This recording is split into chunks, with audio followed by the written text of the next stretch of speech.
Hey everyone, welcome to another update video. Happy New Year. It has been a long time since we've been in front of a camera, but it is now the beginning of February, and so we want to share with you guys what God has done in this past month of January.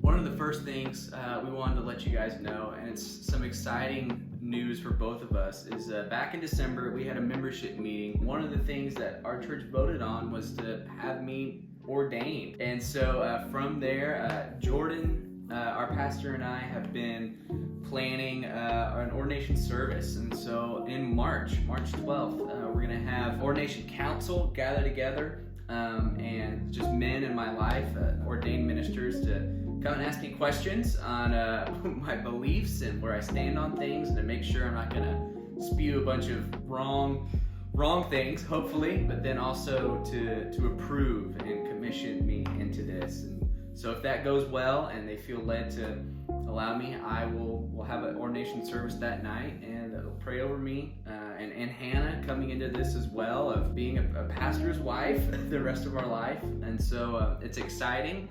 It's scary. There's been a lot of growth in the past month of why would God let me do this and be a part of this, and then the weight of teaching truth and teaching it correctly, and living out that truth, and then not just doing it by myself but doing it together, how everything that God calls me to do is calling Hannah to do, and how he's guiding two lives and not just one. And it's scary. So we're excited for that. If you could be praying for that, for both of our hearts. Be praying for myself too. I get to preach every Sunday of February as a way to kind of stretch and grow me, which has been exciting. And so if you'd be praying for that as well.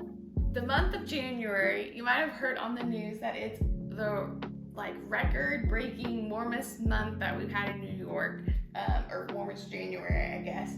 And so because of that, though, it's been great for ministry.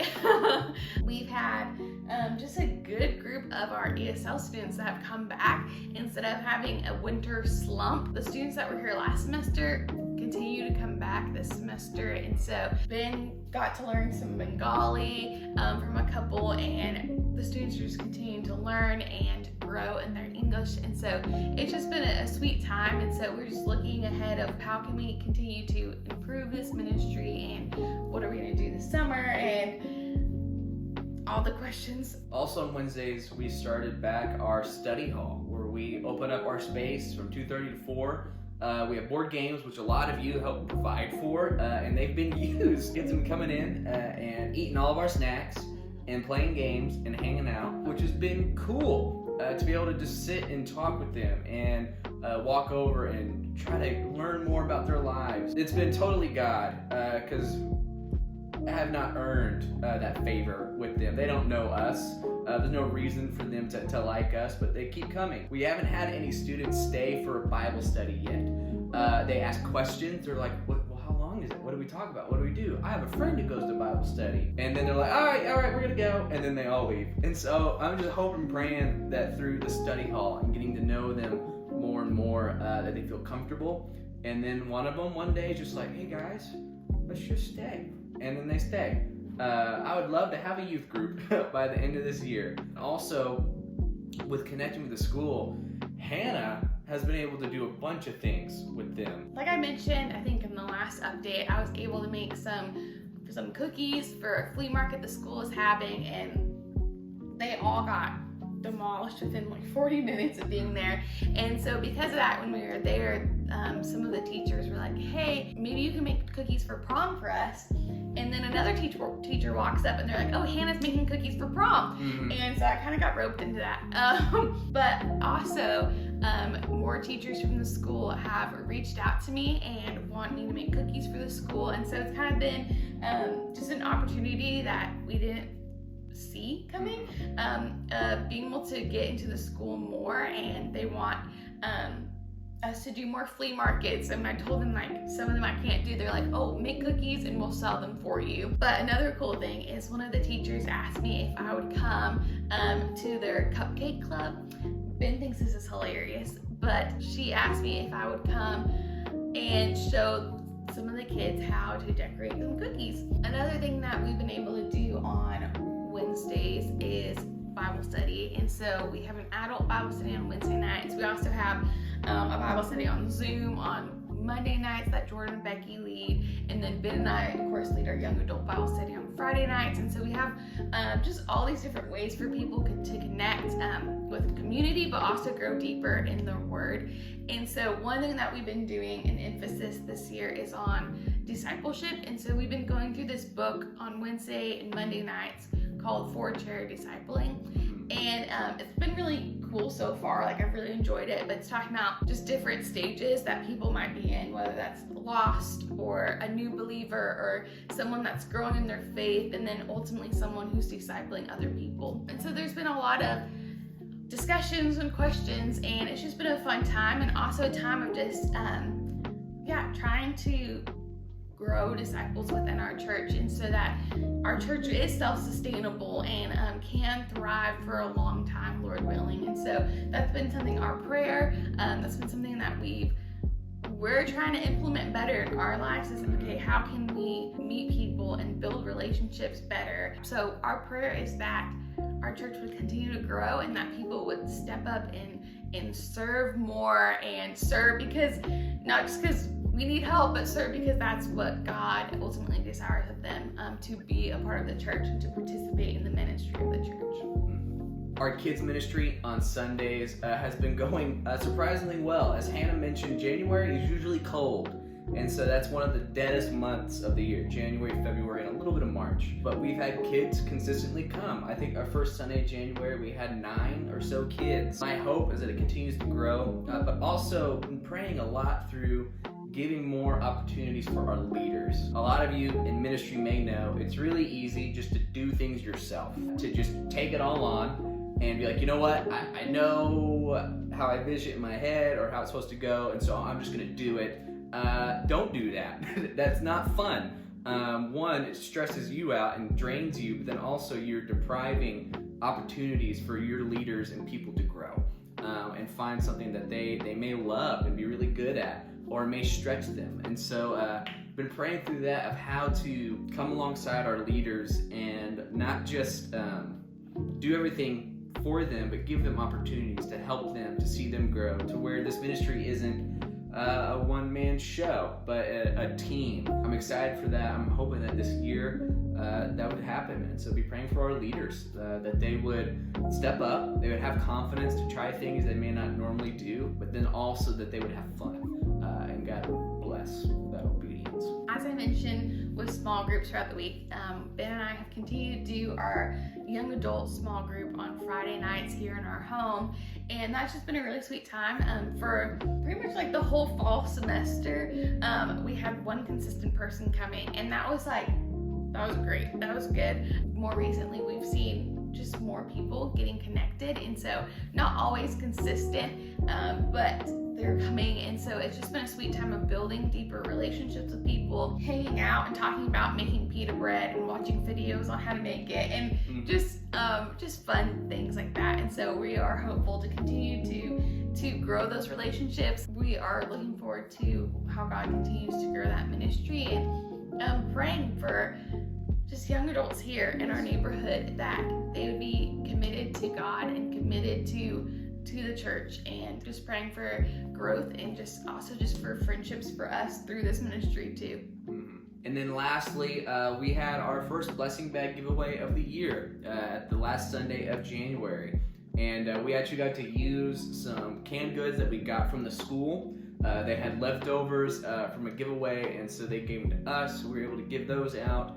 I think we made over 100 bags that were full. And so God's provided each month for those things by people in our church donating, by the school giving stuff, a lot of church partners, people like you guys who give to the church to make the ministry possible. So for this year, we plan on still doing it at the end of each month. However God provides it, we're giving groceries out, and as a hope to build connections, to meet needs, but also to draw people closer to Christ as they come and hear the gospel during the service. Now we have some upcoming ministries happening this month of February. The first one is our Super Bowl of Love number 2. We did one last year and it was a lot of fun, and we did couples lunch that landed on Super Bowl Sunday, and this year it happened again. So we're gonna lean into it. We're gonna get food for all of the couples that come, and we're gonna play some games. But more importantly, we're gonna have a teaching time, talking about marriage. And one of our friends is gonna be leading that time, him and his wife, and talking about the gifts of marriage and the great things of it, but also how hard it can be, and how to use your marriage as a believer and display it to the world as a picture of Christ. And so I'm excited for it. Now that we're married, it's official. We get to be a part of that. And so be praying for that, that we just have fun, that everything would go well. But for the couples in our church, Satan hates godly couples, people that pursue the Lord together. He wants to jeopardize that as much as he can. So be praying for our couples, those that are believers, that know the Lord, that God will strengthen them, but also those that are not in our church, that are there, that they will wonder, how in the world do I do this? How do I love my wife? How do I love my husband? And see their need for Christ in that. And then lastly, more of a personal one for Hannah and I. We really just desire to be more intentional with the friends and neighbors that we have. Just being one-on-one. It's so easy to get caught up in tasks and admin and planning things, and that being all we do, but forgetting the people. And God's given us a home. He's blessed us to be able to bless others. And so we want to try to just start meeting with people more often. So be praying for us that we would be flexible in that when we have plans and they get thrown off, it's okay. When we're just having an off day, but we get the opportunity to be someone, that we would do that. That God would help us to be intentional with relationships that we have. And that we'd also be able to disciple people, to build up believers, and also speak truth to people who are not believers, to be bold and humble to do that. And lastly, to wrap up this update video, we have some prayer requests. So like has been mentioned, just for him being ordained, but also just for both of us. And that I just felt just a lot of spiritual warfare, and yeah, so just I appreciate just people coming alongside us in that and praying for us. Yeah, I think it's like a scary step, but also one that we know that this is where God's leading. And so be praying for Ben as he preaches this month. This is his first opportunity to preach like a whole sermon series. Also just be praying for ESL and for continued relationships, and for wisdom in that, and honestly for also just like endurance in that. Just getting a little tired, but it's been good, and week after week it's definitely worth it. And so be praying for that. Be praying for our kids ministry, that kids continue to come and that leaders take initiative, and we are able to just raise up leaders in all of the areas of ministry in the church. And be praying for our teen ministry, that we would be able to just continue to build relationships with teenagers, and that they would stay for Bible study. It's kind of the herd mentality. If one of them stays, then I think all of them will probably stay, or majority. So be praying for that ministry would just continue to build. Be praying for our young adults, that they would come on Friday nights, but also come on Sundays and be committed to the church. And then lastly, just kind of wrapping, I guess, a lot of those prayer requests up, just for our church to grow, and for disciples to be made and to be raised up, and that our church would be just a healthy and thriving church. And so we appreciate just your prayers for us, knowing that we're not here alone or doing this alone, and we're thankful for the people God's put in our life here, but also for the people across the country who are just supporting us. And so thank you so much for watching this video and hearing me say like and a lot. And yep. Thank you guys so much for watching, for supporting us, for praying for us continually. And with that being said, we're going to shut up now.